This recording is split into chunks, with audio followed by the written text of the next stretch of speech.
नमस्कार, आप देख रहे हैं एनबी न्यूज में आपके साथ रवि राजपूत। हमारे खास कार्यक्रम मुद्दा में आप सभी का स्वागत है।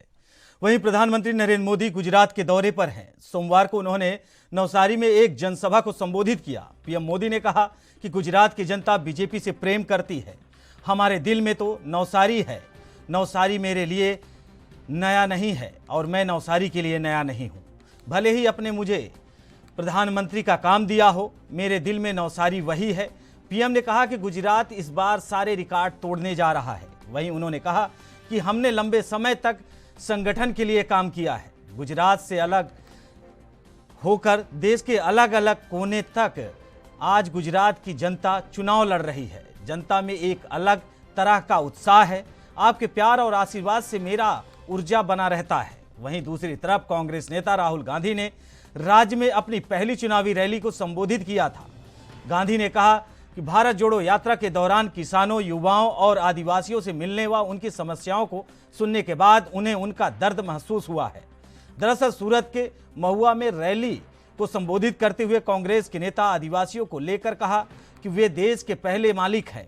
उन्होंने दावा किया कि भाजपा उनके अधिकारों को छीनने का काम कर रही है।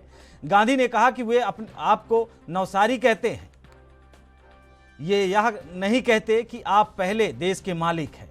इसका मतलब आप जंगल में रहते हैं। क्या आपको अंतर दिखाई देता है? इसका मतलब है कि वे नहीं चाहते कि आप शहरों में रहो। वे चाहते हैं कि आपके बच्चे इंजीनियर, डॉक्टर बने, विमान उड़ाना सीखें और अंग्रेजी बोलना भी सीखें।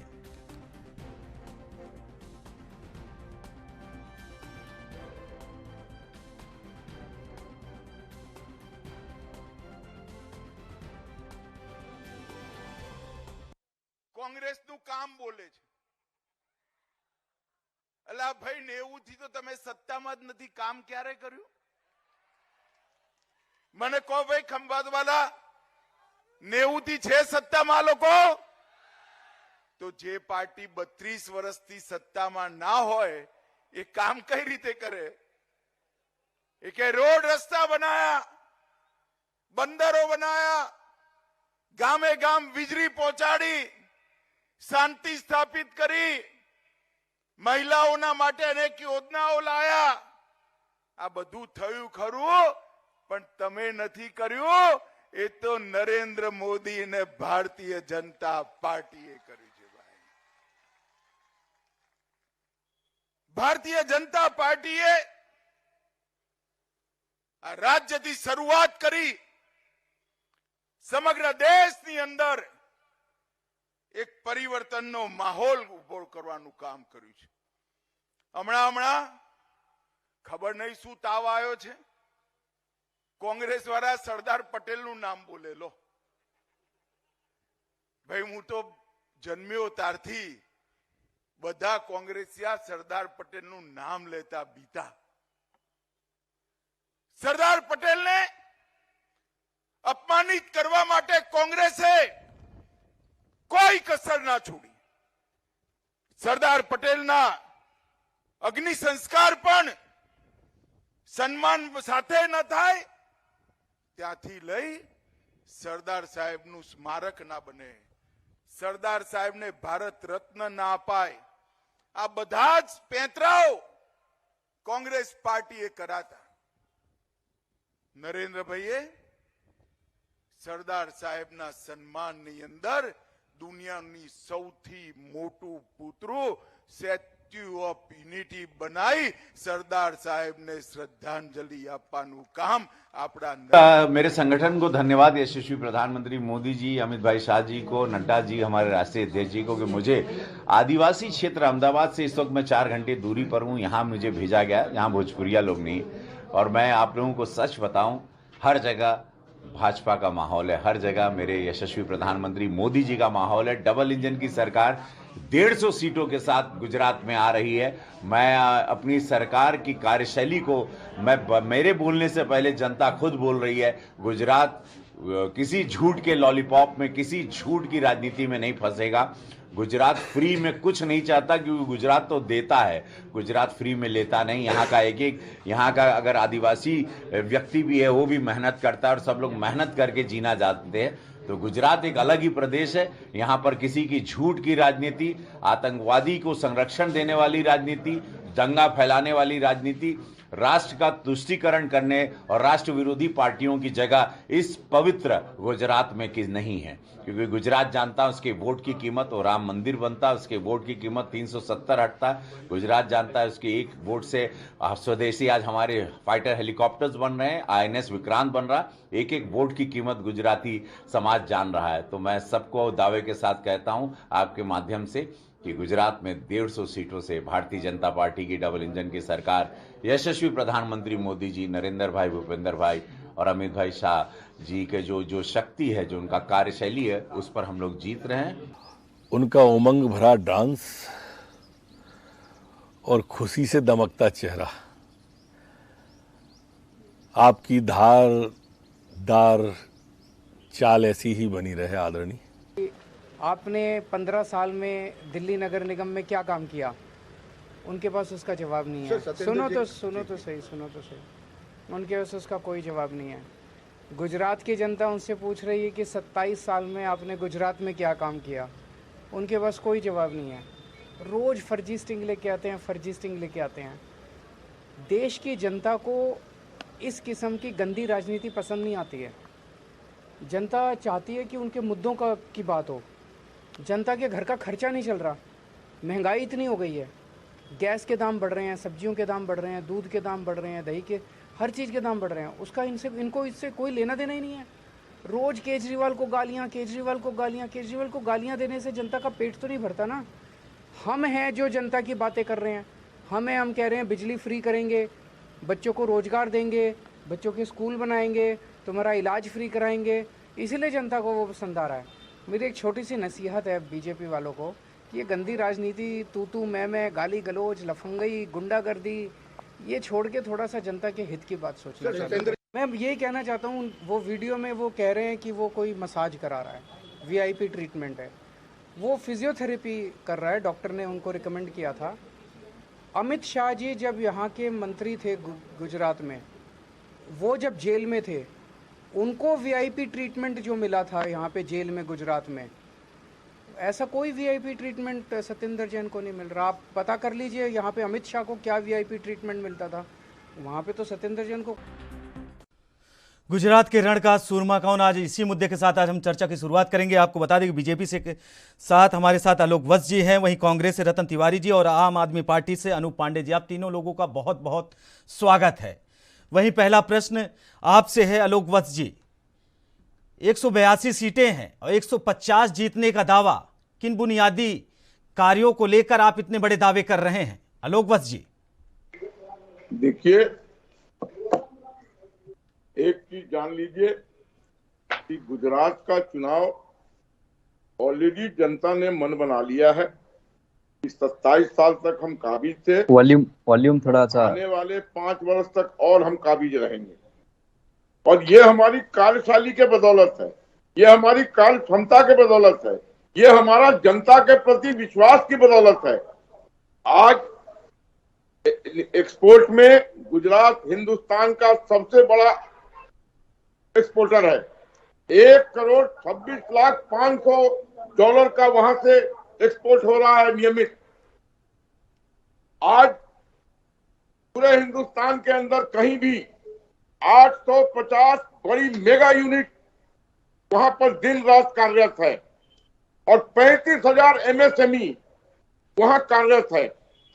44,700 जिगावाट बिजली का उत्पादन कर रहा है गुजरात, जो स्वयं के लिए भी नहीं के साथ साथ दूसरे प्रदेशों को भी बिजली देने का काम कर रहा है। स्कूल का ड्रॉप आउट रेट 3% है। अस्पतालों की स्थिति अत्यंत अच्छी है। उसके अलावा अमन चैन है, वहां रोडों का महाजाल है। और तीसरी बात, सब अमन चैन और शांति है। वहां की बहू बेटियां सुरक्षित माहौल में जी रही हैं। और नरेंद्र मोदी जी के द्वारा किए गए 15 साल के कार्यों को वहां के दूसरे मुख्यमंत्रियों ने आगे बढ़ाने का काम किया है।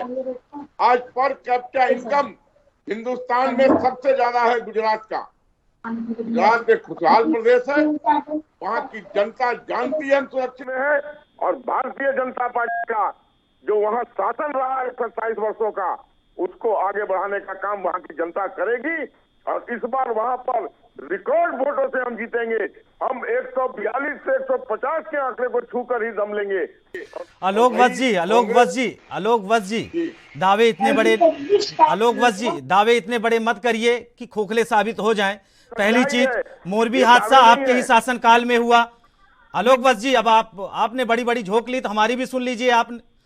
आपने मोरबी हादसा आपके ही शासनकाल में हुआ। और गुजरात में क्या हाल है, गरीबों का क्या हाल है, लाचारों का, शिक्षा का क्या हाल है, स्वास्थ्य का क्या हाल है, ये किसी से छुपा नहीं है। बहरहाल ये कि आपने 27 साल तक आपने शासन किया और अब 32 साल के दम भर रहे हैं। बहरहाल हम आपसे प्रतिक्रिया लेंगे, लेकिन रतन तिवारी जी, हम आपके पास आना चाहेंगे। आपका खेल लगातार, आपके नेता 125 का दावा ठोक रहे हैं, बीजेपी 150 का दावा ठोक रही, क्या 275 सीटें हैं गुजरात में? रतन तिवारी जी, सबसे पहले हमसे कुछ बचेगा तो मिलेगा, हम छोड़ेंगे ही नहीं। आलोक वत्स जी आएंगे, आपसे प्रतिक्रिया लेंगे। और भारतीय रतन जनता तिवारी जी के पास जा रहे हैं। जी रतन जी।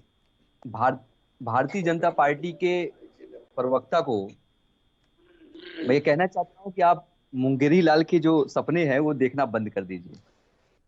27 साल गुजरात बेहाल है, ऐसा नारा चल रहा है। आपने देखा गुजरात में बिल्किस बानो के हत्यारे किस प्रकार छोड़े जाते हैं। गुजरात में भ्रष्टाचार की आग लगी है, ये सरेआम सब देख रहे हैं।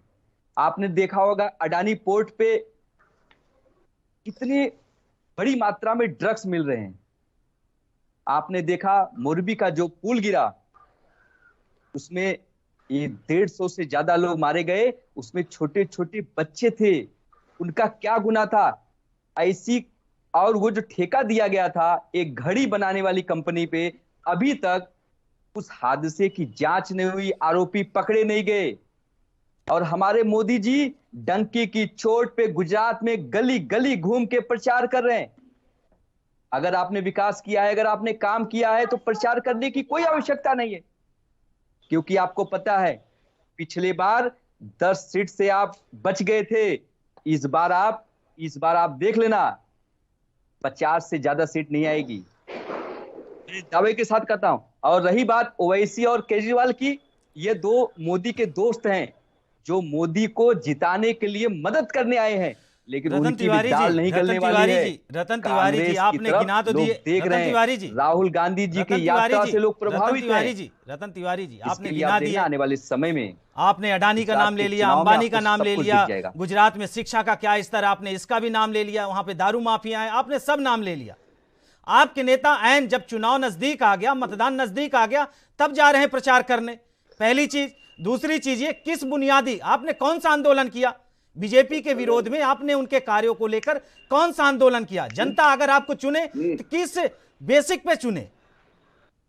सवाल तो यही है ना। आप सिर्फ और सिर्फ बीजेपी के जो काम है उंगलियां उठा देना है, करना कुछ नहीं है। ये तो आपको सोचना होगा। अगर गद्दी पर पहुंचना है, अगर सरकार की गद्दी पर पहुंचना है, किसी प्रदेश की कमान अपने हाथ में लेना है, उसके पहले जनता के दिल में जगह तो बनाइए। बड़ी बड़ी झोंक देना है। मैं जवाब रतन जी, मैं जवाब देता हूं।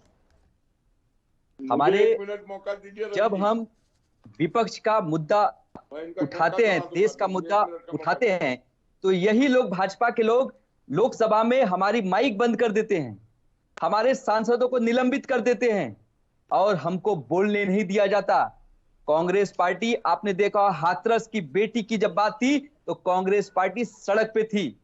और पूरे हिंदुस्तान में जहां जहां भारतीय जनता पार्टी गलत करती है, अन्याय करती है और आवाज को दबाती है, तो कांग्रेस पार्टी हमेशा मैदान में होती है। लेकिन यह लोग आवाज को दबाते हैं, लेकिन आवाज अब दबने वाली नहीं है, क्योंकि राहुल गांधी जी ने एक भारत जोड़ो यात्रा से यह संदेश दे दिया है। उनके साथ जो लाखों का हुजूम चल रहा है, वह संकेत दे रहा है कि आने वाला समय कांग्रेस का है।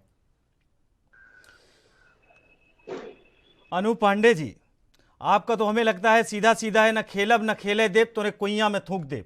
कुल मिला के ना आपको कांग्रेस को बनवाना है और ना ही अपनी पार्टी को बनवाना है, बीजेपी को एक बार मौका दे देना है। क्या इस बात पे अमल किया जाए? कोई रोक नहीं सकता हमको। अनूप पांडे जी, अनूप पांडे जी, हमारी आवाज पहुंच रही है आप तक?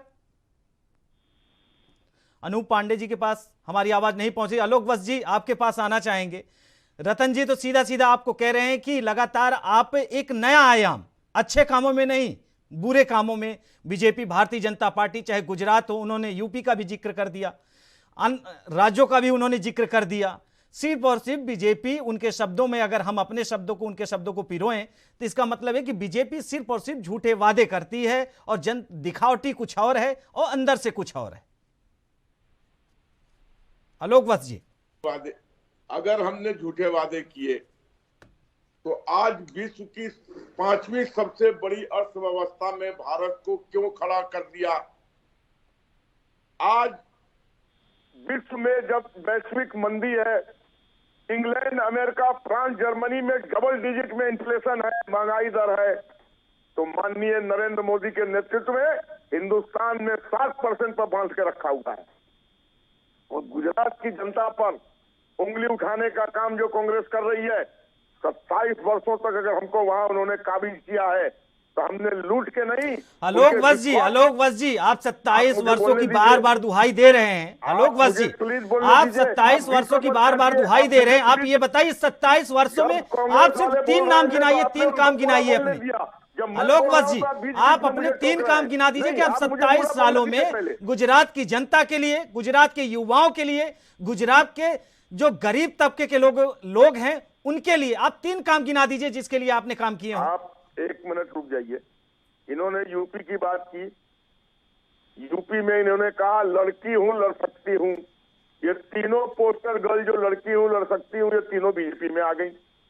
और वहां पर इन्होंने महंगाई, बेरोजगारी का खूब हंगामा किया और रिजल्ट हुआ ये 0/0 पर आउट हो गए।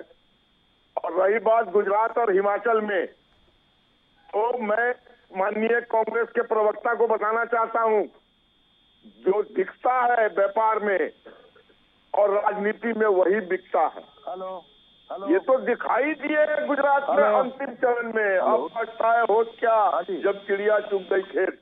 जब जनता ने मन बना लिया है कि वहां पर भारतीय जनता पार्टी को 145 के पार ले जाना है, तो अब आपके ढोल और झुंझुना बजाने से कुछ नहीं होगा। कौन सा भारत टूटा हुआ है जिसको जोड़ने की कवायद राहुल गांधी कर रहे हैं? अरे अगर जोड़ना है भारत में तो पाकिस्तान को जोड़ दो, बांग्लादेश को जोड़ दो, जिससे हमें कुछ फायदा हो। हिंदुस्तान तो पहले भी अटूट था, एक था, अनेकता में एकता कायम थी, तो वहां कौन सी भारत जोड़ो यात्रा? अब भाड़े के टट्टू आप कह रहे हैं लाखों के भीड़, एक भी फुटेज दिखा दीजिए जिसमें राहुल गांधी की यात्रा में 1 लाख व्यक्ति चल रहा हो। अरे 5-10 आलोक वत्स जी, राहुल गांधी की यात्रा में जो चल रहे हैं, मानते हैं आपका कहना है कि भाड़े के लोग हैं, लेकिन आप भी तो ये बताइए कि आप जो जनसभा कर रहे हैं, आपके नेता जो बड़ी बड़ी जनसभाएं, वो उनमें कहां से टट्टू आ रहे हैं? ये भी तो आप जवाब दीजिए। आप अगर दूसरे पर प्रश्न उठा रहे हैं तो वो उंगली आपकी तरफ भी जा रही है ना। रवि जी एक चीज सुन लीजिए जी। हिंदुस्तान में अगर सबसे पॉपुलर कोई नेता है तो उस नेता का नाम है नरेंद्र दामोदर दास मोदी। मोदी के नाम पे भीड़ आती है, मोदी के कार्यों पे भीड़ आती है, मोदी के कार्यशैली पर भीड़ आती है। मोदी मंत्रमुग्ध कर देते हैं, जो कहते हैं वो करते हैं। ये है नरेंद्र मोदी। आज भारत को किस ऊंचाइयों पर ले गया है। एससीओ के मीटिंग में आपने देखा कि चाइना और दूसरे कंट्री कैसे मुंह लटकाए। मतलब आलोक वत्स जी, हम ये मान लें, आलोक वत्स जी, गुजरात की जनता ये मान ले, आलोक वत्स जी, गुजरात की जनता ये मान ले, देश का नाम ऊंचा हो रहा है। पीएम मोदी विश्व में एक गाथा बनवा रहे हैं, भारत का एक विख्यात बन रहा है, भारत एक अपने आप में पुरोधा बन रहा है। इस वजह से वो भारतीय जनता पार्टी को मतदान करे, उन्हें वोट करे। आलोक वत्स जी आपसे प्रतिक्रिया लेंगे, लेकिन रतन तिवारी जी, सवाल वही कि लगातार आप, बीजेपी ने ये किया, बीजेपी ने वो किया, आम आदमी पार्टी कुछ भी नहीं है, सिर्फ और सिर्फ भ्रष्टाचार, चारों तरफ आपको भ्रष्टाचार दिख रहा है, लेकिन आप में क्या कुछ है वो नहीं दिख रहा है। रतन मैं तिवारी आपको बताता हूं कि मैं आपको बता रहा हूं, भारतीय जनता पार्टी का जो घमंडी रवैया है उसे पूरे हिंदुस्तान की जनता देख रही है। गुजरात में नरेंद्र मोदी जी घूम घूम के गली गली में प्रचार कर रहे हैं और ऐसा प्रतीक होता है कि वो प्रधानमंत्री कम और प्रचार मंत्री ज्यादा हैं। अगर इन्होंने इतना काम किया है तो प्रचार करने की क्या जरूरत है? और दूसरी बात, क्या प्रधानमंत्री मोदी जी गुजरात के मुख्यमंत्री बनने जा रहे हैं? यह भी भारतीय जनता पार्टी के प्रवक्ता को बताना होगा, क्योंकि यह लोग हर प्रकार से लोकतंत्र को मानते ही नहीं, जबरदस्ती सरकार को बनाना चाहते हैं। राहुल गांधी जी विपक्ष के सबसे बड़े नेता हैं और मजबूती से अपनी आवाज को बुलंद कर रहे हैं। रतन तिवारी जी, और रतन तिवारी जी, आप कह रहे हैं राहुल गांधी विपक्ष के सबसे बड़े नेता हैं। लगातार विधानसभा चुनाव आप सब हार रहे हो, इसलिए वो बड़े नेता हैं। आम आदमी पार्टी वहीं एक राज्यों में रहने वाली पार्टी 2 राज्यों तक पहुंच गई और उसके बाद तीसरे राज्य में भी भाग्य आजमा रही है। कहां से बड़ा नेता मान लिया जाए? यही है ना कि जनता आपको नकारती रहे, जनता तक आप अपनी बातें नहीं पहुंचा पाते। सवाल तो यही है ना कि कांग्रेस लगातार। ये बताइए मुझे, महाराष्ट्र के अंदर क्या हुआ, गोवा में क्या हुआ, कर्नाटक में क्या हुआ, मणिपुर में क्या हुआ, अरुणाचल में क्या हुआ, मध्य प्रदेश में क्या हुआ? मतलब आपका ये कहना है कि मध्य प्रदेश में जो हुआ, गोवा में जो हुआ, महाराष्ट्र में जो हुआ, जबरदस्ती ये भारतीय जनता पार्टी के लोगों ने सरकार को गिराया, सरकार को तोड़ा। जबरदस्ती सिंधिया साहब आपसे अलग हो गए, सिंधिया साहब आपसे अलग हो गए, आप उन्हें मना नहीं पाए, आप अपने ही नेताओं को इकट्ठा नहीं कर पा रहे हैं। उसके बाद आप कह रहे हैं कि भारतीय जनता पार्टी इसकी जिम्मेदार है। अब वहीं सचिन पायलट, अशोक गहलोत की राजस्थान में लड़ाई देख लीजिए, आज से नहीं है, जब से आप विधानसभा चुनाव जीते हैं राजस्थान का, तब से आपकी लड़ाई है। उसके बावजूद भी आपने किसी न किसी तरीके से सामंजस्य की स्थिति अभी कितने दिन तक बनी रहती है, यह भी कोई क्लियर नहीं है। तो आपको तो ये सोचना होगा। कोई लड़ाई नहीं है, कोई लड़ाई नहीं है। कांग्रेस पार्टी के सभी नेता एक मत से एक साथ हैं। आपने देखा होगा, यही भारतीय जनता पार्टी के लोग G23 का मुद्दा उठाते थे और मीडिया के भी लोग G23 का मुद्दा उठाते थे। आज क्या हुआ? G23 आज पूरी तरीके से एक होकर कांग्रेस पार्टी के साथ काम कर रहा है। अगर 1-2 नेता इधर उधर चले जाते हैं तो कुछ दिक्कत नहीं है।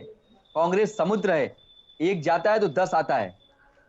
नहीं, अनूप पांडे जी, आप रतन तिवारी जी, आप बहुत सही कह रहे हैं कि कांग्रेस समुद्र है और कितनी भी बाल्टी, कितने भी नेता निकल जाए, लेकिन समुद्र वही दिखता ही रहेगा कि बहुत बड़ा है, अथाह है, इसमें पानी की कमी नहीं है। बहरहाल अनूप पांडे जी, हम आपके पास आना चाहेंगे।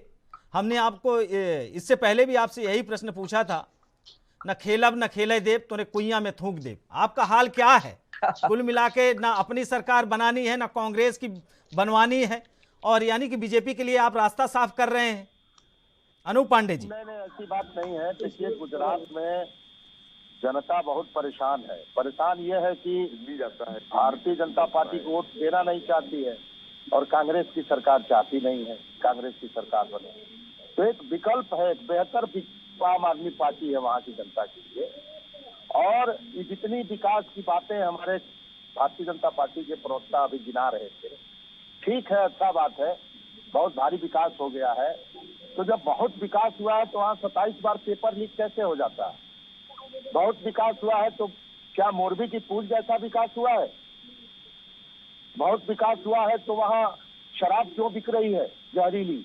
जहाँ 70 लोग चले गए, एक आदमी के पीछे उसका पूरा परिवार होता है, करीब करीब 70 लोग मर गए। बहुत विकास हुआ है तो क्या ड्रग्स बेचने का विकास हुआ है? क्या गुजरात का बहुत विकास हुआ है तो लाइन से वहाँ जो बैंकों में डकैती डालने वाले डकैत है, जो गिरोह चलाते हैं, जिसके सरगना मैं नाम नहीं लेना चाहता हूँ, सब लोग जानते हैं, विजय मल्ल्या, मेहुल चोकसी, नीरव मोदी, उमेश पारिक, कमलेश पारिक, ये जितने नाम हैं जो पैसा लूट करके विदेशों में भाग गए, क्या ये विकास हुआ है? 10 लाख करोड़ रुपया बैंकों से लोगों ने लूट लिया, क्या ये विकास हुआ है? तो अगर इसको विकास का पैमाना माना जाए कि 27 साल भारतीय जनता पार्टी जैसी पार्टी के रहने के बावजूद, जैसा कि ये हमारे वक्त भी दावा कर रहे हैं, आज भी आदिवासी है, क्या 5 किलो अनाज आज वहां नहीं दिया जाता है? क्या वहां सरकारी स्कूलों में 10,000 टीचरों की जगह खाली नहीं है? क्या ये विकास का पैमाना है? क्या वहां के किसानों की दशा, वहां के गरीबों की दशा सुधर पाई है? तो ये सब जो दावा है ये बिल्कुल फेल है। भारतीय जनता पार्टी का जो ड्रामा है वो समाप्त होने वाला है। भारतीय जनता पार्टी की सरकार वहां नहीं बन रही है, जनता मतदान नहीं करना चाहती है। अनूप पांडे जी, आपने तो ये तो कह दिया, बड़ा आसानी से आपने कह दिया। पार्टी को वोट दिया जाएगा तो कांग्रेस पार्टी के विधायक बड़े आसानी से बिक जाते हैं। अनूप पांडे जी, आप हमारा भी तो सुनिए। अनूप पांडे जी 272 एमएलए बिक गए। अनूप पांडे जी, और वो भारतीय जनता पार्टी के बिके। कांग्रेस के 2 एमएलए गोवा में थे, नहीं बिके, और कांग्रेस के एमएलए बिक गए।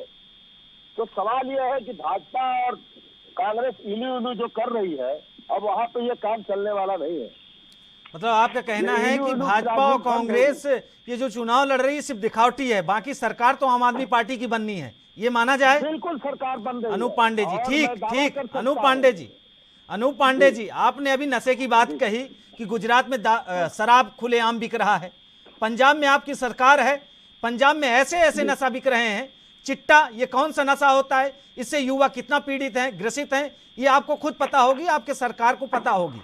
शराब पंजाब में, पंजाब की सबसे बड़ी समस्या नशा है, आप उसे कंट्रोल नहीं कर पा रहे हैं, पहली चीज। दूसरी चीज, आप भ्रष्टाचार का आरोप बीजेपी पर लगा रहे हैं, कांग्रेस पर लगा रहे हैं, तमाम आप ऐसी कहानियां रच रहे हैं जिससे आपको लगता है कि गुजरात में आपकी सरकार बनेगी। लेकिन यह सवाल ये नहीं है। सबसे बड़ी बात, अनूप पांडे जी आते हैं आपके पास, लेकिन वक्त हो गया है ब्रेक का। ब्रेक के बाद जल्द हाजिर होते हैं। ब्रेक के बाद आप सभी का स्वागत है। वहीं अनूप पांडे जी, हमारा प्रश्न आपसे था कि लगातार जिस हिसाब से आप बता रहे हैं कि भ्रष्टाचार बीजेपी में रहा, कांग्रेस में रहा, आप बिल्कुल साफ हैं, आपके ऊपर तो दाग नहीं है, आम आदमी पार्टी बिल्कुल सफेद कपड़ा है, आप इसे कैसे निखार पाओगे? सवाल तो यही है। अनूप पांडे जी, अगर गुजरात की जनता के दिल में आपको जगह बनाना है, पहली बार आप गुजरात की जनता के बीच में गए हैं, तो ऐसे आपके कौन सी योजनाएं हैं जिससे गुजरात की जनता आपको देखे, एक बार सोचे, विचारे कि नहीं आम आदमी पार्टी को मौका दिया जाए? देखिए, हम लोग उत्साही लोग हैं। कांग्रेस और भाजपा के मकड़ा जाल में देश फंसा हुआ। हम लोग चाहते हैं कि नई राजनीति, भगत सिंह और हमारे अंबेडकर जी का जो सपना था उसको पूरा करना। ये सपना कैसे पूरा होगा? जब हम गुजरात के गरीबों को भी अच्छी शिक्षा देंगे, हम गुजरात के गरीबों को अच्छी स्वास्थ्य हालात पैदा करेंगे। आज गुजरात में अस्पताल तो है, लेकिन बड़े बड़े अस्पताल हैं, मैक्स जैसे बड़े बड़े अस्पताल हैं, मैं मानता हूं, लेकिन वो किसकी दवा करते हैं? वो नीरव मोदी की दवा करते हैं, वो नरेंद्र भाई मोदी के पार्टी के लोगों की दवा करते हैं। अस्पताल है, लेकिन गरीबों का इलाज कौन करेगा? आज तो दवाइयों पे टैक्स है, जीएसटी है, आज कैंसर की दवा पे, किसी प्रकार की दवा पे, सारी दवाइयों पर कहीं 12%, 18%, 16%, 17%, दूध दही छाछ जितनी चीजें हैं, तो आखिर में इन लोगों का क्या होगा? ये कैसे दूर होंगी? आज महंगाई 20 गुना बढ़ गई है। आज गैस का सिलेंडर लोग देख करके उसमें फिलिंग नहीं करा पा रहे हैं। आज नौजवान जब परीक्षा देने जाता है गुजरात में, तो परीक्षा देने से पहले पेपर लीक हो जाता है। 21 बार गुजरात में पेपर लीक हुआ है।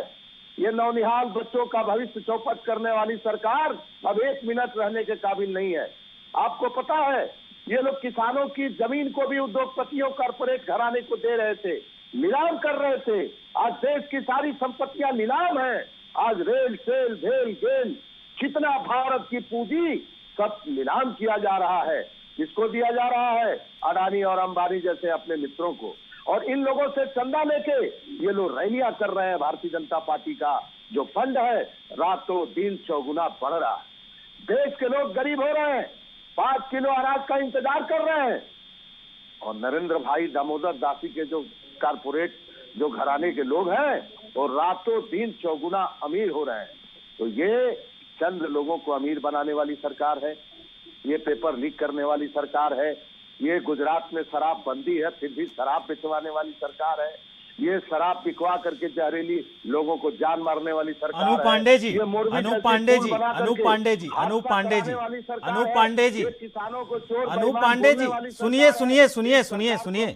पांडे जी, सुनिए, आपने बता दिया गुजरात में ये शराब पिलाने वाली सरकार है, ये गरीबों का पैसा हड़पने वाली सरकार है।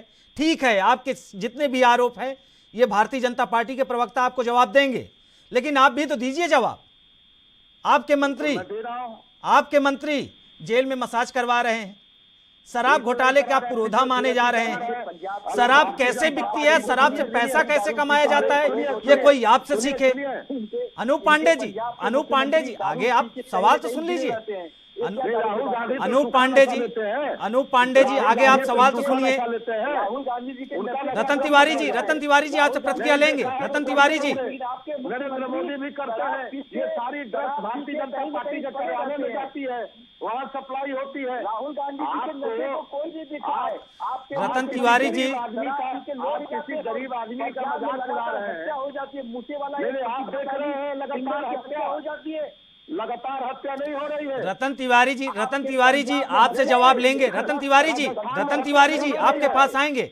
हमारा प्रश्न अनूप पांडे जी से, रतन तिवारी जी आपसे जवाब लेंगे। अनूप पांडे जी, 3 साल से चल लड़की के साथ बलात्कार नहीं हो रहा है, मुझे बलात्कार में बलात्कार नहीं हो रहा है, क्योंकि राजस्थान में अभी बलात्कार हुआ है। आपका मुख्यमंत्री बेवड़ा है, आपका मुख्यमंत्री शराब पी के कहीं न कहीं लेटा होता है, पंजाब जल रहा है और आप लोग गुजरात को भी जलाने का काम कर रहे हैं। पंजाब को जलाने से बचा लिया आम आदमी पार्टी ने, पंजाब तो जल करके खाक हो गया था। रतन तिवारी जी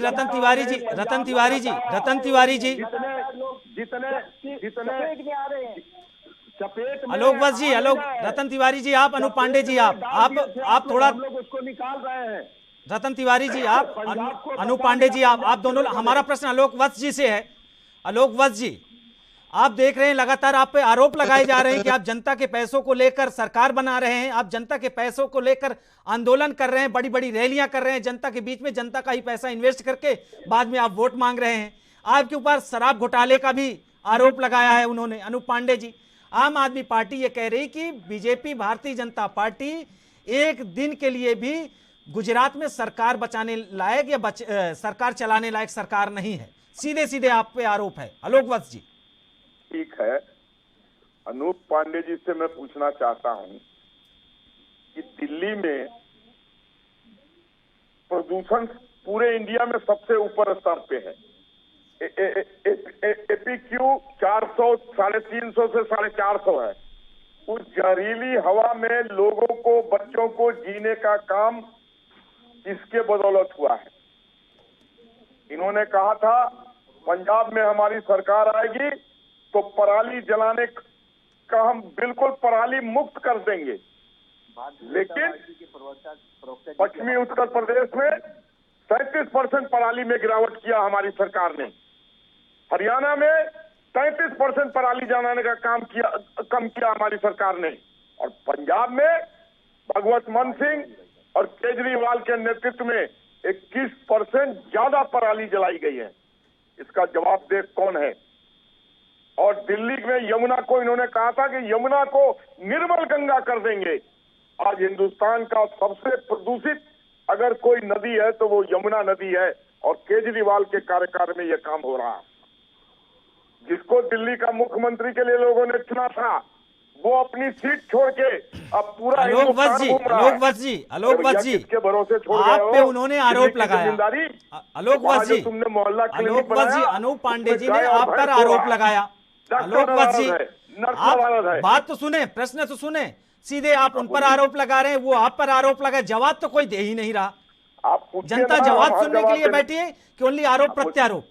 हमारा कहने का मतलब है कि उन्होंने आप पर कई भ्रष्टाचार के आरोप लगाए, शराब घोटाले के आरोप लगाए, गरीबों का पैसा हड़पने का आरोप लगाए, यहां तक कि जो ब्रिज गिरा उसमें भी आपका हाथ बताया। तो उन्होंने तमाम ऐसी चीजें आपके ऊपर छोप दी कि जिससे यह माना जा सकता है कि गुजरात में भारतीय जनता पार्टी चुनाव यूं ही लड़ रही है। बहरहाल आलोक वत्स जी आपसे जवाब लेंगे इसका।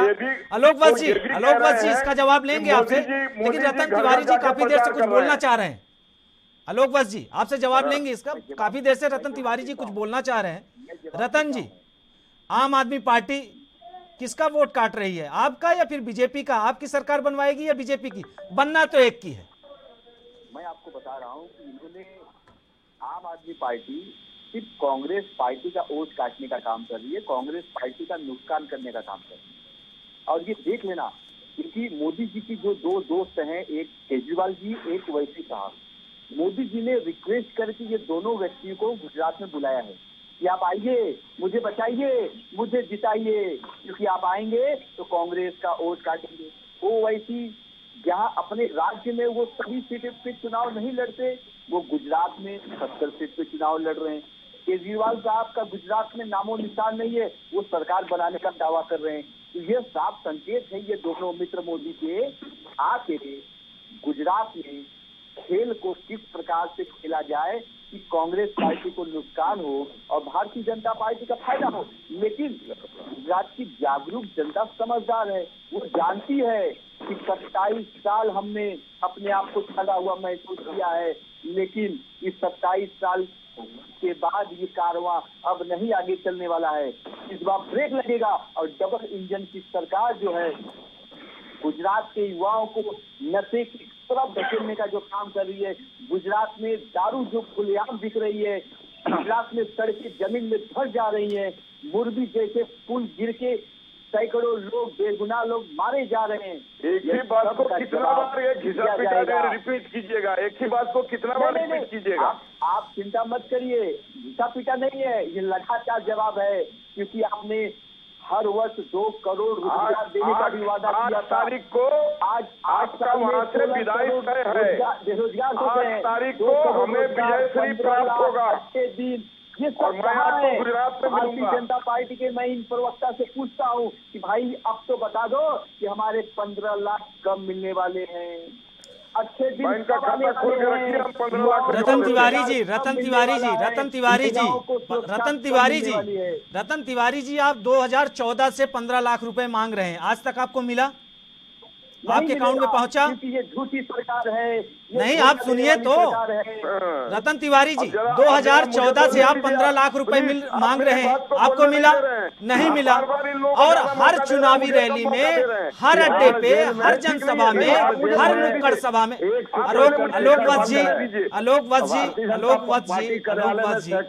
आपसे निवेदन कर रहा हूँ, मुझे बोलने का मौका दें। नहीं, आपको मौका मिलेगा, आपको मौका मिलेगा। अभी तक आप बोल ही रहे थे, आपसे प्रतिक्रिया लेंगे। लेकिन रतन, मैं तिवारी जी की बात का जवाब देना चाहता हूं। तिवारी जी कह रहे थे कि कांग्रेस पार्टी वोट काटने के लिए गई, कांग्रेस पार्टी का वोट काटने के लिए आम आदमी पार्टी गई। तिवारी जी, आपसे निवेदन पूर्वक एक बात मैं पूछना चाहता हूं, पंजाब में हम किसका वोट काटने के लिए गए थे? आम आदमी पार्टी किसी का वोट नहीं काटती है।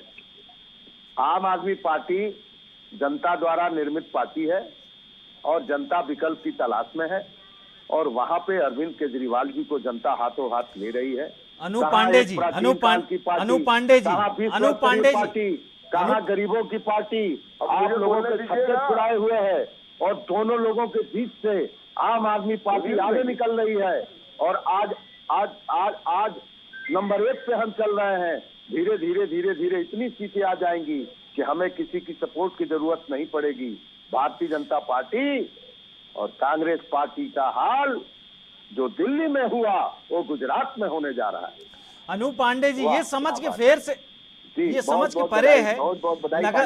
अनु पांडे जी, आप लगातार कह रहे हैं कि भारतीय जनता पार्टी कांग्रेस का ये जो, बहुत हो, ईश्वर से यही प्रार्थना है, गणेश जी और लेकिन अनु पांडे जी, गणेश, लक्ष्मी, ब्रह्मा, विष्णु, महेश, आप सबको याद करिए, देवता हैं। अनु पांडे, रतन तिवारी जी आपसे जवाब लेंगे। हमारा प्रश्न अनु पांडे जी से है। चलाक है अनु पांडे जी, चलाक है, पूरे देश की जनता पूछनी है। 120 करोड़ नहीं, गुजरात के ही समझदार बड़े गुजरात भी होते हैं। नहीं, सही बात है। हमारे देश के हर आदमी समझदार है, हमारा देश के हर आदमी का पूजनीय है, हर आदमी विद्वान है। ऐसा नहीं है कि सिर्फ गुजरात के ही लोग विद्वान हैं। केजरीवाल साहब कसम खाते हैं बच्चों की, आपको याद होगा मुख्यमंत्री बनने से पहले बच्चों की कसम तक खा लेते थे, उसके बाद क्या हुआ? यही कांग्रेस भाई जिसे आप उंगली दिखा रहे हैं, यही कांग्रेस पार्टी। मैं उंगली नहीं दिखा रहा हूँ, कांग्रेस मुख्यमंत्री नहीं है बनवाया, यही कांग्रेस पार्टी ने आपको मुख्यमंत्री विरोध करने की क्षमता नहीं है। कांग्रेस अब क्षमताहीन हो चुकी है। कांग्रेस विधायक आसानी से दिख रहे हैं, मुख्यमंत्री तक पहुँचाया, आपको याद होगा। बिल्कुल, तो गुजरात में भी पहुँचाएगी लगता है कि कांग्रेस पीछे से। रतन तिवारी जी, क्योंकि रतन तिवारी जी, लगातार अनूप पांडे आप पर हमलावर। रतन तिवारी जी, अनूप पांडे जी, आलोक वत्स जी, अनूप पांडे जी, अगला प्रश्न भी हमें लेने दीजिए और एक एक करके बोलें तो ज्यादा अच्छा लगेगा और दर्शकों के बीच में अच्छी आवाज पहुंचेगी। आपके जो मुद्दे हैं, आपके जो जवाब है, जनता भी उसे समझेगी। रतन तिवारी जी, बोलने दीजिए। रतन तिवारी जी, अरे आपको गुजरात में लोग बोलने नहीं दे रहे हैं तो डीएस में कैसे बोलेंगे? गुजरात में तो रूपाला जी के भाषण में 5 आदमी नहीं कुर्सी पर, सब कुर्सियां खाली हैं। सर सवाल पूछिए। रतन तिवारी जी, लगातार अनूप पांडे जी का यही कहना है कि हम ना कांग्रेस का ना बीजेपी का, हम खेल नहीं बिगाड़ने आए हैं, हम अपना खेल बनाने आए हैं और जिसकी वजह से इन दोनों पार्टियों का खेल बिगड़ जाएगा। पहली चीज इन्होंने सीधा सीधा आप पे कहा कि कांग्रेस का तो कोई वजूद नहीं। अब रही बात भारतीय जनता पार्टी की, भारतीय जनता पार्टी भ्रष्टाचार में संलिप्त है, यानी कि भारत में एक ही ऐसी पार्टी है जो बिल्कुल दूध से धुली हुई है। अब आप बताइए, ऐसी दूध से धुली हुई पार्टी से कैसे सामना करेंगे? ये तो बड़ा प्रश्न है। रतन तिवारी जी, मैं जवाब देता हूँ। पिछले विधानसभा चुनाव में आपने देखा है कांग्रेस पार्टी 10 से 11 सीट पीछे रह गई थी। सरकार बनते बनते हम पीछे रह गए और हमने किस प्रकार गुजरात में बहुत ही अच्छा चुनाव लड़ा था और कुछ कमियां रह गई जिसकी वजह से हम पीछे रह गए। और उस चुनाव में मोदी जी को सिविल जहाज चलानी पड़ी, मोदी जी को गली गली में चुनाव प्रचार करना पड़ा, नहीं तो 2017 में भी वो सरकार नहीं बन पाती। कांग्रेस पार्टी इस बार पूरी तैयारी करके रखी है। और रही बात आपने रतन तिवारी जी, आपने कौन सी ऐसी तैयारी की है कि अचानक 8 तारीख को जब रिजल्ट आएगा तो सिर्फ और सिर्फ कांग्रेस दिखेगी, भारतीय जनता पार्टी गायब हो जाएगी, आम आदमी पार्टी गायब हो जाएगी? आप अपनी वो रणनीति तो बताएं।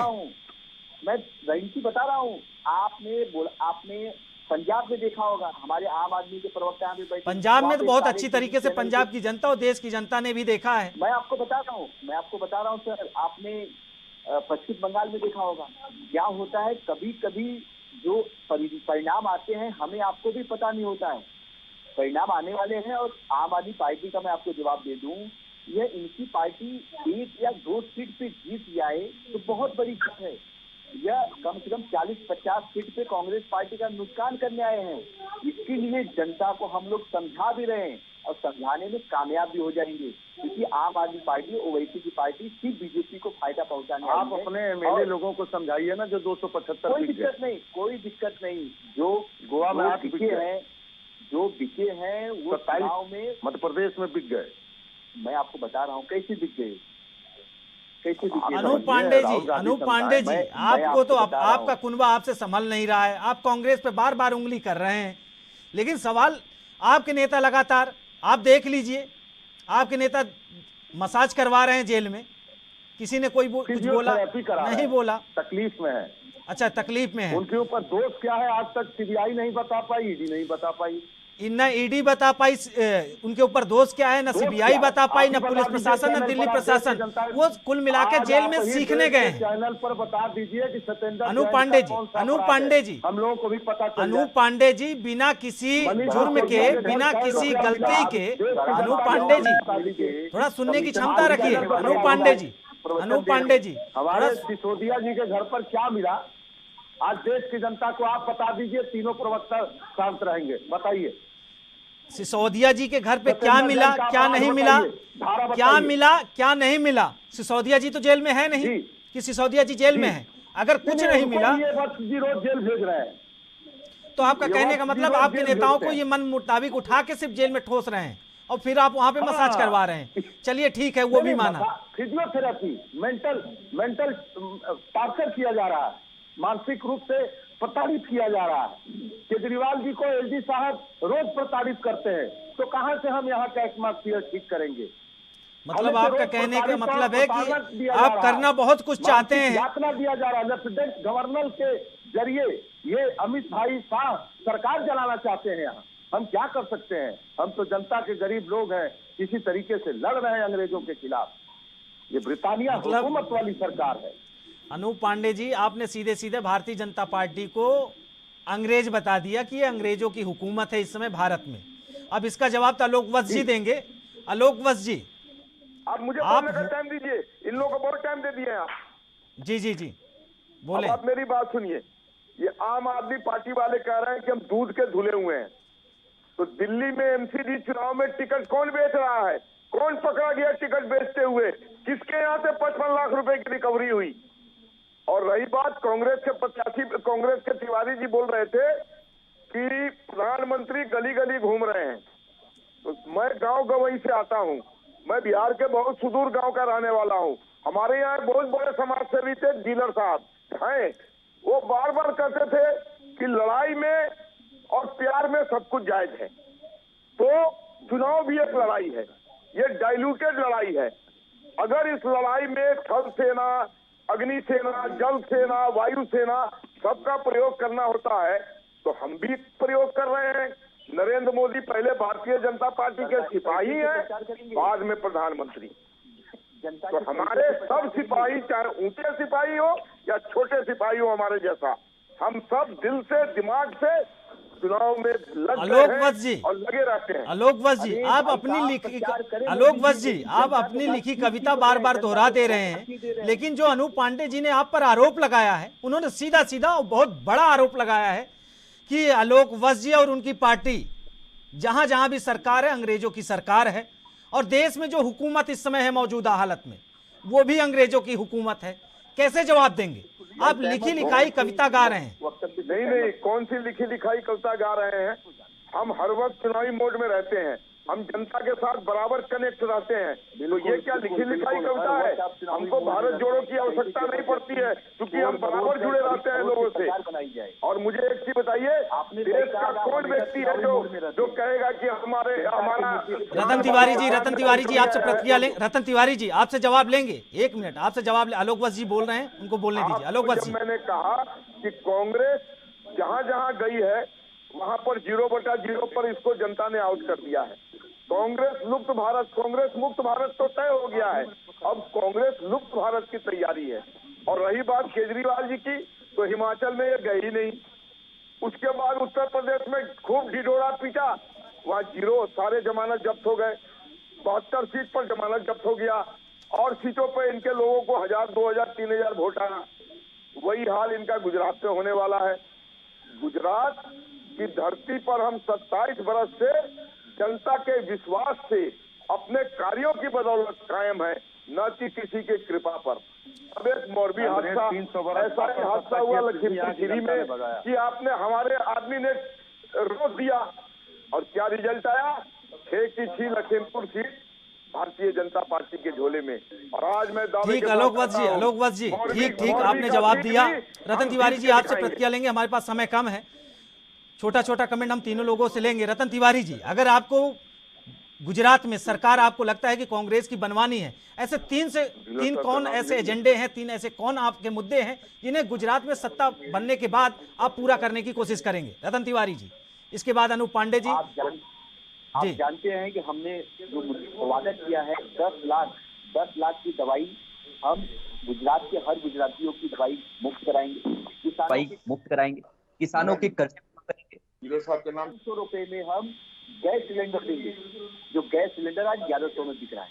तो गुजरात में जो भी हो सकेगा हम करेंगे, और गुजरात की जनता को निराश नहीं करेंगे। अब गुजरात की जनता को जो चाहिए होगा हम सब करेंगे, युवाओं को रोजगार भी देंगे। और हमने अपने जो एजेंडे, हमने जो अपना वचन पत्र है, हमने गुजरात की जनता को सौंप दिया है। गुजरात की जनता आने वाले चुनाव में उस पर मुहर लगाएगी। अनूप पांडे जी, यही प्रश्न आपसे भी है कि अगर गुजरात में आपने बड़े बड़े वादे किए कि हमने दिल्ली में ये ठीक कर दिया, पंजाब में ये ठीक कर दिया, अब एक बार हम गुजरात में अपना भाग्य आजमा रहे हैं, गुजरात की जनता आपको पसंद भी करती है। अगर गुजरात की जनता आपको पसंद करती है तो गुजरात के लिए, गुजरात के गरीब तबकों के लिए, जैसा आपने कहा शिक्षा, स्वास्थ्य, गरीबी, तमाम ऐसे मुद्दे आपने गिनाए, इनके लिए आप क्या करना चाहते हैं और आने वाले कल के लिए आपका प्लान क्या है? नहीं तो एक तरफ बीजेपी 32 साल का नारा दोहरा रही है। अनूप पांडे जी, केजरीवाल मॉडल का ही मतलब वचन पत्र होता है, निभाना होता है। केजरीवाल मॉडल गुजरात में ये कह रहा है कि हम महिलाओं को 1000 रुपया देंगे तो देंगे। हम बिजली माफ करेंगे 300 यूनिट तो करेंगे, करके दिखाएंगे। हम शिक्षा में गुणवत्ता लाके और सबको फ्री शिक्षा देंगे तो देंगे। हम स्वास्थ्य में सुधार कर निःशुल्क सारे गरीबों का इलाज कराएंगे तो कराएंगे। हम तीर्थ यात्रा बुजुर्गों की कराएंगे तो कराएंगे। हम पेपर लीक नहीं होने देंगे, परीक्षा कराएंगे तो कराएंगे। हम गुजरात में जो गरीब पिछड़े लोग हैं, जो आज भी उसी दास्ता का शिकार हैं, उनको उस दास्ता से मुक्त करा के एक अच्छा गुजरात बनाएंगे। ये वादा नहीं, मेरा वचन पत्र है, अरविंद केजरीवाल जी का वचन पत्र है। तो इस हम लोग उत्साह और ऊर्जा के साथ गुजरात में चुनाव लड़ रहे हैं। आम आदमी पार्टी का इतिहास है, जो भी अभी छोटा ही इतिहास है, लेकिन इतिहास है। अनु पांडे जी, गुजरात में 182 सीटें हैं, जिसमें भारतीय जनता पार्टी का दावा है कि 150 सीटों से ज्यादा हम जीतेंगे। कांग्रेस का दावा है 125 पार हम जाएंगे। अब आप भी बता दीजिए कि आपका भी कुछ दावा है, क्योंकि टोटल अगर मिला लिया जाए तो कुल मिला के 275 तक पहुंच गया। भारतीय जनता पार्टी ने वहां के लोगों को बहुत निराश किया है और भारतीय जनता पार्टी के लोग निराश कर दिए हैं। वहां की जनता अब विकल्प खोज रही है। वैकल्पिक राजनीति का महत्व इस देश में बहुत बड़ा है और वहां लोग विकल्प की तलाश में थे कि इधर खाई है, इधर रास्ता बंद है, हम कहां जाएं, हमारा भला कैसे हो। तो अरविंद केजरीवाल जी के नेतृत्व में एक पार्टी ने जनता को एक उम्मीद और एक उत्साह कायम किया है और वहां के नौजवान तेजी से आम आदमी पार्टी की तरफ आ रहे हैं। हमारी सभाओं में बहुत भीड़ हो रही है, लोग सुनने आ रहे हैं, लोग देख रहे हैं कि कौन है वो शख्स अरविंद केजरीवाल, जो दिल्ली से निकल करके पंजाब से होते हुए गुजरात में एक नया गुजरात बनाने जा रहा है। लोगों उनकी बात को सुन रहे हैं, तो इससे एक लगता है। और जबकि भारतीय जनता पार्टी की सभाओं में कुर्सियां खाली, निराशाजनक विरोध, अभी इनके 18 नेताओं के पर्चे दाखिल कर दिए, इनका विरोध चल रहा है जगह जगह। लोग चाह रहे हैं इनसे कि भाई अब ये हटें, कुछ नया गुजरात बने, कुछ विकास हो, कुछ एक ऐसी व्यवस्था हो कि गरीबी और वहाँ की मुफलिसी दूर हो। तो एक इस तरह का लोग उम्मीद लगाए अरविंद केजरीवाल जी से बैठे हैं। मैं आशा करता हूं कि अरविंद केजरीवाल जी के नेतृत्व में उसमें कामयाबी मिलेगी। और यही अनु पांडे जी ने तो बड़ी बहुत झोंक दी कि गुजरात की जनता जो है उनके इंतजार में बैठी है। गरीबों के लिए, युवाओं के लिए, जो कुल मिला शिक्षा, स्वास्थ्य, तमाम ऐसे उन्होंने मुद्दे गिना दिए और अपनी प्लानिंग भी उन्होंने बता दी। अपना आने वाले कल का जो एक मैनिफेस्टो है, उन्होंने जुबानी मैनिफेस्टो बताया है। आलोक वत्स जी, अगर अनु पांडे जी और रतन तिवारी जी को अगर आपको जवाब देना होगा तो कैसे देंगे? आलोक वत्स जी, देखिए, एक चीज आपको बता दूं, बहुत पुरानी कहावत है कि बंदरों की लड़ाई में बिल्ली को फायदा हो जाता है। तो हम आपको बिल्ली समझें? आलोक वत्स जी, वो आपको जो समझना है समझ लीजिए, ये जनता भी समझ चुकी है। और इन दोनों की लड़ाई में ये एक दूसरे का टांग खींच रहे हैं। कौन जो ऊपर चढ़ता है उसका दूसरा आदमी टांग खींचे नीचे कर देता है। हमारा वोट अक्षुण्ण है। हमारा वोट हमारे कार्यों की बदौलत, हमारी शिक्षा के बदौलत, स्वास्थ्य की बदौलत, कानून व्यवस्था की बदौलत, उद्योग के बदौलत, एक्सपोर्ट के बदौलत बिल्कुल अक्षुण्ण है। कोई उसमें इसे अनवारी नहीं कर सकता है। ये आपस में एक दूसरे का वोट जितना काटना है काट ले, रहेंगे ढाक के 3-5। कोई भी 25-30 से ऊपर नहीं जाने वाला है और हमको 145 से ऊपर जाने से कोई रोक नहीं सकता है। अगर ये इस तरीके का कार्य हम नहीं कर रहे। आलोक वत्स जी, हमारे पास समय पूरा हुआ। आलोक वत्स जी, आपको रोकना चाहेंगे? आलोक वत्स जी, हमारे पास समय नहीं है। तो आलोक वत्स जी आपका, अनु पांडे जी आपका, रतन तिवारी जी आपका, आप तीनों लोग हमारे साथ जुड़े, तीनों लोगों का बहुत बहुत धन्यवाद। फिलहाल मुद्दा में हमारे साथ इतना ही। बाकी खबरों से जुड़े रहने के लिए देखते रहिए एएनबी न्यूज। नमस्कार।